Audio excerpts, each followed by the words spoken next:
और वो जो हैदराबाद वाला आके चिल्लाता है जय भीम जय मीम, पूरे कश्मीर में एक भी मर्द पैदा नहीं हुआ जो ये पूछता उससे कि तुम्हें जय भीम और मीम की बहुत चिंता है, तो जम्मू कश्मीर में जो हजारों की तादाद में वाल्मीकि थे, आपने एक ऑर्डर पास करके संविधान का हिस्सा बनाया जम्मू कश्मीर के कि ये यहां रह सकते हैं, इनको हम तनख्वाह देंगे, उच्च शिक्षा नहीं प्राप्त कर सकते, लेकिन जो सबसे जघन्य अपराध हुआ वो विश्व के किसी कोने में न था, न है, न ऐसा हो सकता।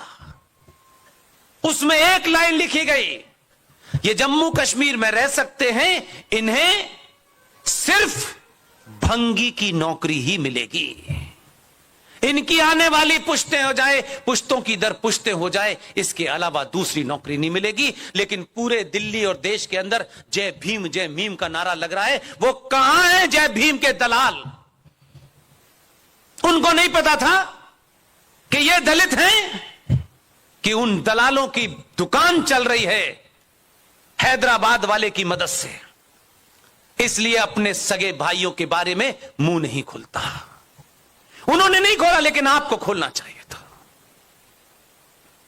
इसलिए जम्मू कश्मीर में जब तक सरकार के ऊपर आप निर्भर रहेंगे, आप ऐसे ही जलील होते रहेंगे। मैं आपसे बार बार एक ही बात कह रहा हूं, जब पूरे 5 साल में आपको जो अपनी कास्ट है उस पर गर्व करिए, जो रहना है रहिए, मुझे उसमें कोई इंटरेस्ट नहीं है। मैं आपसे इसलिए कह रहा हूं कि जिस बात को शायद यहां जिसका जिक्र कम होता है, दिल्ली में तो बिल्कुल नहीं होता है। अगर भारत पे जिसका जिक्र मेरे गुरु कर्नल आर सिंह साहब ने किया, ये जो गजवाए हिंद का जो पागलपन है इस्लाम का, कि जब तक भारत की हर धरती के ऊपर इस्लामिक झंडा नहीं फहर जाता तब तक इस्लाम मुकम्मल नहीं होगा, मेरा दावा है कभी मुकम्मल नहीं हो सकता। उसका रास्ता श्रीनगर से नहीं है, उसका रास्ता जम्मू से है। अगर जम्मू के उस दरवाजे को बंद करेंगे तो दिल्ली सुरक्षित रहेगी।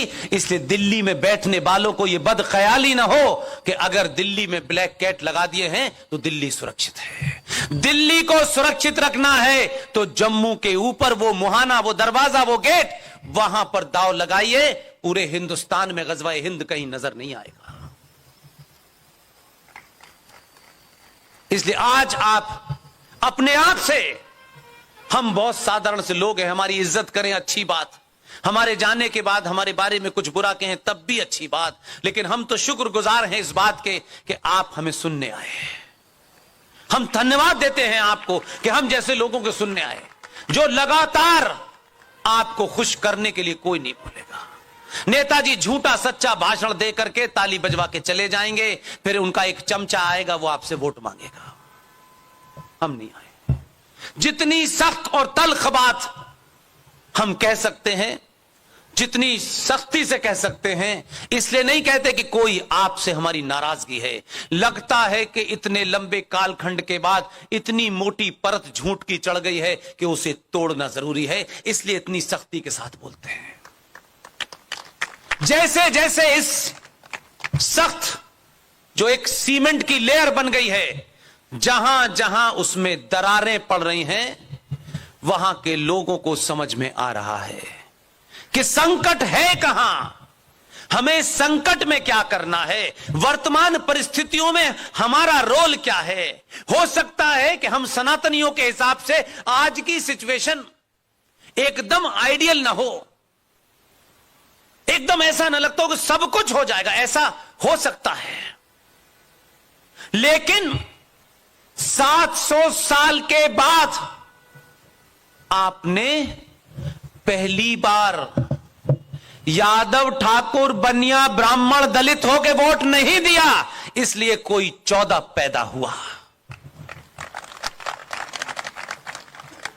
इस बीमारी से बाहर आ जाइए और तय कर लीजिए अपने आप से, मैं कुछ भी हूं, मेरी कोई पार्टी हो, कोई फर्क नहीं पड़ता। मैं सरकार चुन किस लिए रहा हूं? मेरी जाति का मंत्री बन जाएगा, मेरे 2 काम हो जाएंगे। मैंने दुकान थोड़ी एक्सटेंड कर ली है, उसको पास मिल जाएगा, कुछ कॉन्ट्रैक्ट मिल जाएगा। ये कॉन्ट्रैक्ट, ये दुकान जीवन में कभी सत्ताओं और सभ्यताओं को नहीं बचाती। आप 5 साल में एक दिन, 5 साल में एक दिन, और एक दिन का सिर्फ 1 मिनट, 5 साल में एक दिन और उस दिन का 1 मिनट आपसे सिर्फ एक ही बात के लिए कह रहा हूं। चुनाव हो, वोट डालने जाएं, 5 साल में एक दिन मौका मिलेगा आपको। सारे झगड़े, जाति का झगड़ा, ऊंच नीच का झगड़ा, 5 साल में एक दिन और 1 साल में 1 मिनट के लिए जब ठप्पा लगाएं किसी पार्टी को दे, मुझे उसमें कोई इंटरेस्ट नहीं है। ठप्पा लगाने से पहले उस 1 मिनट के लिए वोट दीजिए कि मैं सनातनी होकर वोट दे रहा हूं। इस वर्तमान परिस्थिति में हमारे पास बहुत सारे लोग नहीं हैं, जो भी है अभी उसी से काम चलाना है, और हजारों लोग पैदा हो जाएंगे। और आप जब बदलते हैं, जब आपकी सोच बदलती है, तो उसका जिंदा मिसाल आपको देता हूं। इसलिए शायद आप अपनी उस शक्ति को नहीं पहचान पा रहे। उत्तर प्रदेश में चुनाव हुआ 2017 में, और उस चुनाव में जितने भी एमएलए जीत के आए, कोई 303 आए। ये भारत के सनातनियों की सामूहिक शक्ति के कारण ये दबाव बना। सत्ता पे बैठने वालों को पहली बार एहसास हुआ कि राष्ट्र चाहता क्या है। इसलिए 14 के बदलाव को कोई राजनीतिक बदलाव मत समझ बैठिएगा। जब भी इतिहास लिखा जाएगा, पॉलिटिकल साइंस का स्टूडेंट हूं, जब भी ईमानदारी से कोई लिखेगा, हो सकता है रोमिला थापर के वंशज न लिखें, इरफान हबीब के वंशज न लिखें, लेकिन आपके बीच में से अगर प्रोफेसर हरिओम लिखेंगे तो मेरा मानना है वो यही लिखेंगे कि भारत के सनातनी लोगों ने अपनी शक्ति का जब सामूहिक प्रदर्शन किया तो उत्तर प्रदेश में 300 सीटें जीतने वाले एमएलए के बीच में से एक मर्द नहीं मिला। और दिल्ली का पता चल गया कि इस चुनाव को हमने उत्तर प्रदेश में इसलिए नहीं जिताया है कि तुम किसी ऐरे गैरों को मुख्यमंत्री बना दो। उनको लगा दिल्ली से ज्यादा खतरनाक आदमी, एक आदमी एमपी था, उसने एमएलए का चुनाव नहीं लड़ा, आपके दबाव के कारण योगी को मुख्यमंत्री बनाना पड़ा। यह दबाव है। इसलिए 19 में बहुत दाव पेच खेले गए, आप ही के दबाव के कारण दोबारा बनाना पड़ा। यह दबाव आप अगले 100 साल तक रखिएगा, 100 साल तक। और वो जो हैदराबाद वाला आके चिल्लाता है जय भीम जय मीम, पूरे कश्मीर में एक भी मर्द पैदा नहीं हुआ जो ये पूछता उससे कि तुम्हें जय भीम और मीम की बहुत चिंता है, तो जम्मू कश्मीर में जो हजारों की तादाद में वाल्मीकि थे, आपने एक ऑर्डर पास करके संविधान का हिस्सा बनाया जम्मू कश्मीर के कि ये यहां रह सकते हैं, इनको हम तनख्वाह देंगे, उच्च शिक्षा नहीं प्राप्त कर सकते, लेकिन जो सबसे जघन्य अपराध हुआ वो विश्व के किसी कोने में न था, न है, न ऐसा हो सकता। उसमें एक लाइन लिखी गई, ये जम्मू कश्मीर में रह सकते हैं, इन्हें सिर्फ भंगी की नौकरी ही मिलेगी, इनकी आने वाली पुश्तें हो जाए, पुश्तों की दर पुश्तें हो जाए, इसके अलावा दूसरी नौकरी नहीं मिलेगी। लेकिन पूरे दिल्ली और देश के अंदर जय भीम जय मीम का नारा लग रहा है। वो कहां है जय भीम के दलाल? उनको नहीं पता था कि ये दलित हैं कि उन दलालों की दुकान चल रही है हैदराबाद वाले की मदद से, इसलिए अपने सगे भाइयों के बारे में मुंह नहीं खुलता।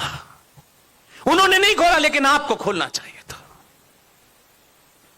इसलिए जम्मू कश्मीर में जब तक सरकार के ऊपर आप निर्भर रहेंगे, आप ऐसे ही जलील होते रहेंगे।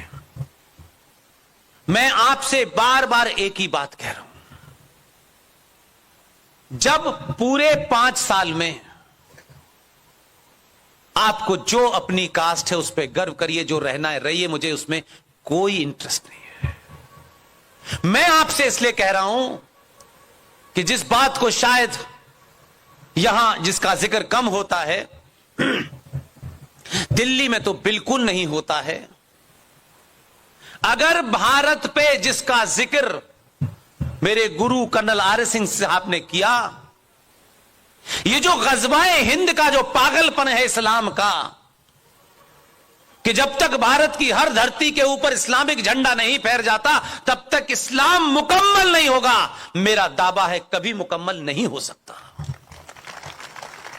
उसका रास्ता श्रीनगर से नहीं है, उसका रास्ता जम्मू से है। अगर जम्मू के उस दरवाजे को बंद करेंगे तो दिल्ली सुरक्षित रहेगी। इसलिए दिल्ली में बैठने वालों को यह बदख्याली ना हो कि अगर दिल्ली में ब्लैक कैट लगा दिए हैं तो दिल्ली सुरक्षित है। दिल्ली को सुरक्षित रखना है तो जम्मू के ऊपर वो मुहाना, वो दरवाजा, वो गेट, वहां पर दाव लगाइए। पूरे हिंदुस्तान में गजवाए हिंद कहीं नजर नहीं आएगा। इसलिए आज आप अपने आप से, हम बहुत साधारण से लोग हैं, हमारी इज्जत करें अच्छी बात, हमारे जाने के बाद हमारे बारे में कुछ बुरा कहें तब भी अच्छी बात, लेकिन हम तो शुक्रगुजार हैं इस बात के कि आप हमें सुनने आए। हम धन्यवाद देते हैं आपको कि हम जैसे लोगों को सुनने आए, जो लगातार आपको खुश करने के लिए कोई नहीं भूलेगा। नेताजी झूठा सच्चा भाषण दे करके ताली बजवा के चले जाएंगे, फिर उनका एक चमचा आएगा वो आपसे वोट मांगेगा। हम नहीं आए। जितनी सख्त और तल्ख बात हम कह सकते हैं, जितनी सख्ती से कह सकते हैं, इसलिए नहीं कहते कि कोई आपसे हमारी नाराजगी है। लगता है कि इतने लंबे कालखंड के बाद इतनी मोटी परत झूठ की चढ़ गई है कि उसे तोड़ना जरूरी है, इसलिए इतनी सख्ती के साथ बोलते हैं। जैसे जैसे इस सख्त जो एक सीमेंट की लेयर बन गई है, जहां जहां उसमें दरारें पड़ रही हैं, वहां के लोगों को समझ में आ रहा है कि संकट है कहां, हमें संकट में क्या करना है, वर्तमान परिस्थितियों में हमारा रोल क्या है। हो सकता है कि हम सनातनियों के हिसाब से आज की सिचुएशन एकदम आइडियल ना हो, एकदम ऐसा ना लगता हो कि सब कुछ हो जाएगा, ऐसा हो सकता है, लेकिन 700 साल के बाद आपने पहली बार यादव, ठाकुर, बनिया, ब्राह्मण, दलित होके वोट नहीं दिया, इसलिए कोई 14 पैदा हुआ।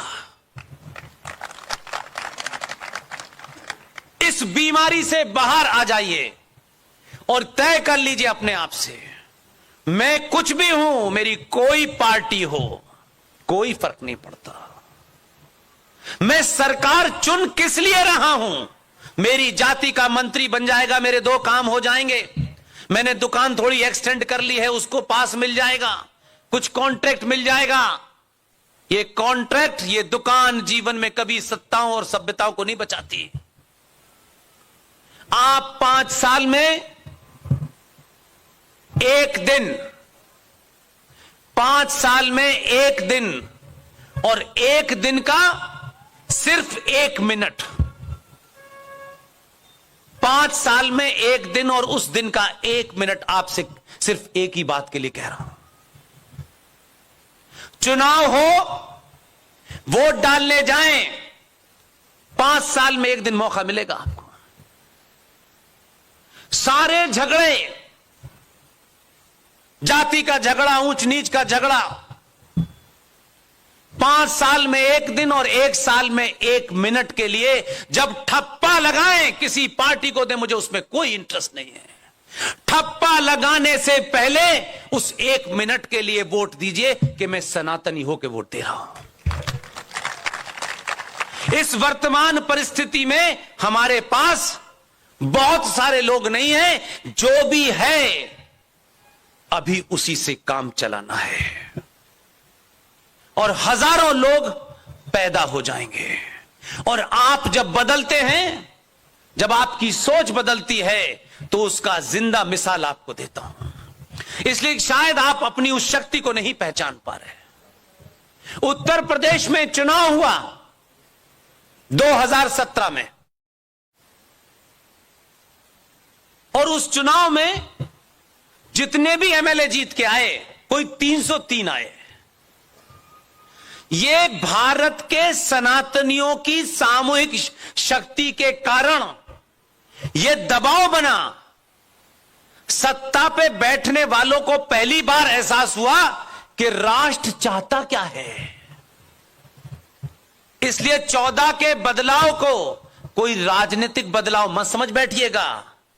जब भी इतिहास लिखा जाएगा, पॉलिटिकल साइंस का स्टूडेंट हो, जब भी ईमानदारी से कोई लिखेगा, हो सकता है रोमिला थापर के वंशज न लिखें, इरफान हबीब के वंशज न लिखें, लेकिन आपके बीच में से अगर प्रोफेसर हरिओम लिखेंगे तो मेरा मानना है वो यही लिखेंगे कि भारत के सनातनी लोगों ने अपनी शक्ति का जब सामूहिक प्रदर्शन किया तो उत्तर प्रदेश में 300 सीटें जीतने वाले एमएलए के बीच में से एक मर्द नहीं मिला। और दिल्ली का पता चल गया कि इस चुनाव को हमने उत्तर प्रदेश में इसलिए नहीं जिताया है कि तुम किसी ऐरे गैरों को मुख्यमंत्री बना दो। उनको लगा दिल्ली से ज्यादा खतरनाक आदमी, एक आदमी एमपी था, उसने एमएलए का चुनाव नहीं लड़ा, आपके दबाव के कारण योगी को मुख्यमंत्री बनाना पड़ा। यह दबाव है। इसलिए 19 में बहुत दाव पेच खेले गए, आप ही के दबाव के कारण दोबारा बनाना पड़ा। यह दबाव आप अगले 100 साल तक रखिएगा, 100 साल तक।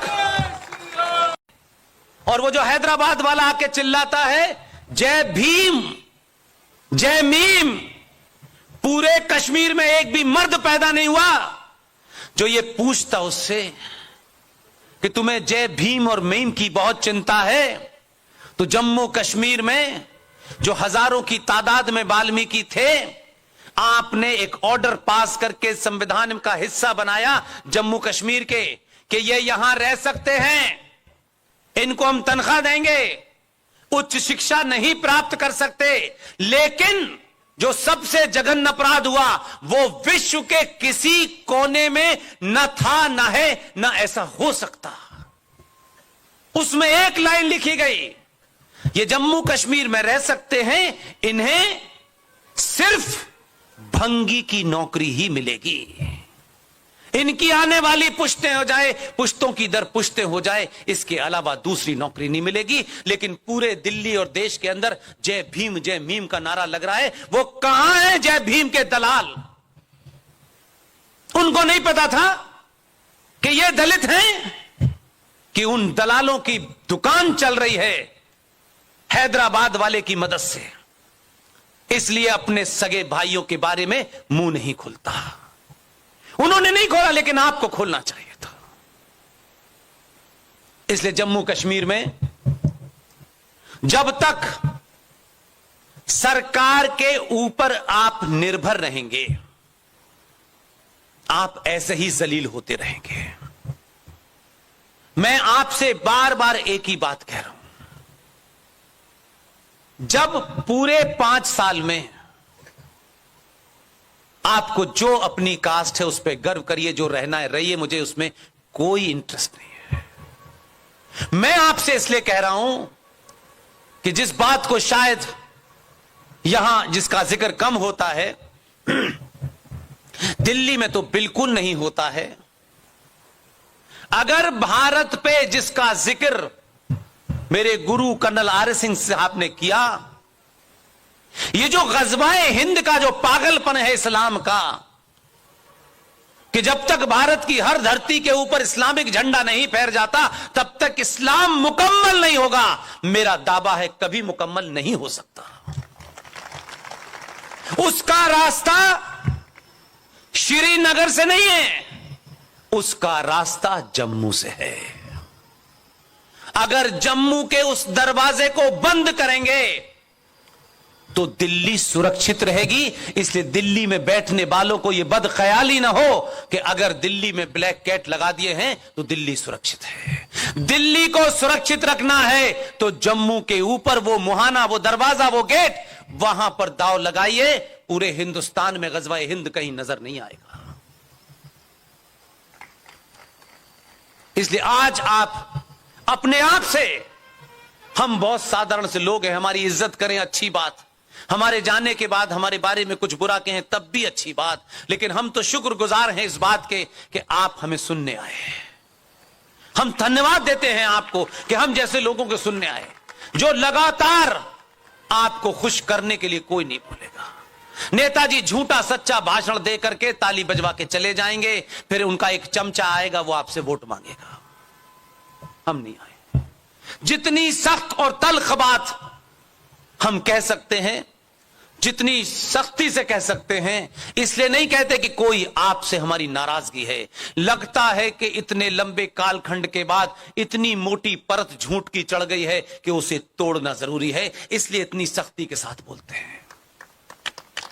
जैसे जैसे इस सख्त जो एक सीमेंट की लेयर बन गई है, जहां जहां उसमें दरारें पड़ रही हैं, वहां के लोगों को समझ में आ रहा है कि संकट है कहां, हमें संकट में क्या करना है, वर्तमान परिस्थितियों में हमारा रोल क्या है। हो सकता है कि हम सनातनियों के हिसाब से आज की सिचुएशन एकदम आइडियल ना हो, एकदम ऐसा ना लगता हो कि सब कुछ हो जाएगा, ऐसा हो सकता है, लेकिन 700 साल के बाद आपने पहली बार यादव, ठाकुर, बनिया, ब्राह्मण, दलित होके वोट नहीं दिया, इसलिए कोई 14 पैदा हुआ। इस बीमारी से बाहर आ जाइए और तय कर लीजिए अपने आप से, मैं कुछ भी हूं, मेरी कोई पार्टी हो, कोई फर्क नहीं पड़ता। मैं सरकार चुन किस लिए रहा हूं, मेरी जाति का मंत्री बन जाएगा, मेरे 2 काम हो जाएंगे, मैंने दुकान थोड़ी एक्सटेंड कर ली है, उसको पास मिल जाएगा, कुछ कॉन्ट्रैक्ट मिल जाएगा। ये कॉन्ट्रैक्ट, ये दुकान जीवन में कभी सत्ताओं और सभ्यताओं को नहीं बचाती। आप 5 साल में एक दिन, 5 साल में एक दिन, और एक दिन का सिर्फ 1 मिनट,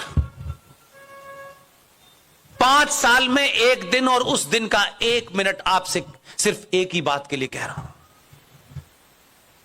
चुनाव हो, वोट डालने जाएं, 5 साल में एक दिन मौका मिलेगा आपको। सारे झगड़े,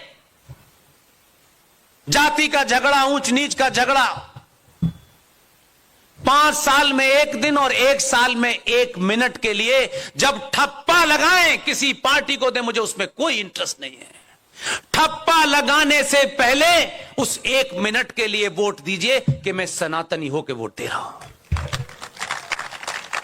इस वर्तमान परिस्थिति में हमारे पास बहुत सारे लोग नहीं हैं, जो भी है अभी उसी से काम चलाना है, और हजारों लोग पैदा हो जाएंगे। और आप जब बदलते हैं, जब आपकी सोच बदलती है, तो उसका जिंदा मिसाल आपको देता हूं। इसलिए शायद आप अपनी उस शक्ति को नहीं पहचान पा रहे। उत्तर प्रदेश में चुनाव हुआ 2017 में, और उस चुनाव में जितने भी एमएलए जीत के आए, कोई 303 आए। ये भारत के सनातनियों की सामूहिक शक्ति के कारण ये दबाव बना सत्ता पे बैठने वालों को पहली बार एहसास हुआ कि राष्ट्र चाहता क्या है।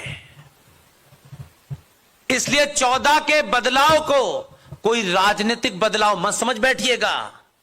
जब भी इतिहास लिखा जाएगा, पॉलिटिकल साइंस का स्टूडेंट हो, जब भी ईमानदारी से कोई लिखेगा, हो सकता है रोमिला थापर के वंशज न लिखें, इरफान हबीब के वंशज न लिखें, लेकिन आपके बीच में से अगर प्रोफेसर हरिओम लिखेंगे तो मेरा मानना है वो यही लिखेंगे कि भारत के सनातनी लोगों ने अपनी शक्ति का जब सामूहिक प्रदर्शन किया तो उत्तर प्रदेश में 300 सीटें जीतने वाले एमएलए के बीच में से एक मर्द नहीं मिला। और दिल्ली का पता चल गया कि इस चुनाव को हमने उत्तर प्रदेश में इसलिए नहीं जिताया है कि तुम किसी ऐरे गैरों को मुख्यमंत्री बना दो। उनको लगा दिल्ली से ज्यादा खतरनाक आदमी, एक आदमी एमपी था, उसने एमएलए का चुनाव नहीं लड़ा, आपके दबाव के कारण योगी को मुख्यमंत्री बनाना पड़ा। यह दबाव है। इसलिए 19 में बहुत दाव पेच खेले गए, आप ही के दबाव के कारण दोबारा बनाना पड़ा। यह दबाव आप अगले 100 साल तक रखिएगा, 100 साल तक।